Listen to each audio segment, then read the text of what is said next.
The Intergovernmental Panel on Climate Change of the United Nations has said the increase in temperature in the 20th century is likely to be the largest of any century during the past 1,000 years. So let me put temperature into perspective for you. I'm from Illinois, near Chicago. This is a graph of Chicago temperatures, or an encompassment of Chicago temperatures over the last 140 years for each day of the year, from January 1st to December 31st.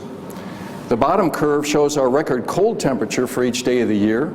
The top red curve shows the record hot temperature for each day of the year. And the gray bar in the middle is our average max and min.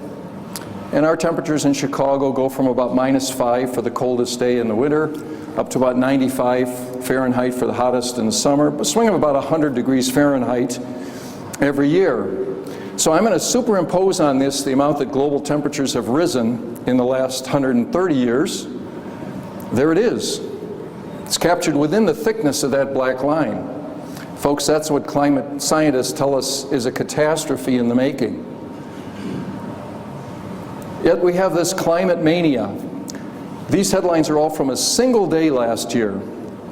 Washington Post, dozens dead in Japan from an extreme heat event. Bloomberg, climate change is disrupting our seasons. USA Today, human fingerprints on Earth's temperature changes.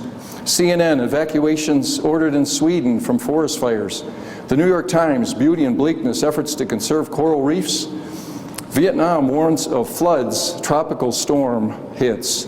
And my favorite, the New York Times, these birds are racing to their mating grounds. It's exhausting.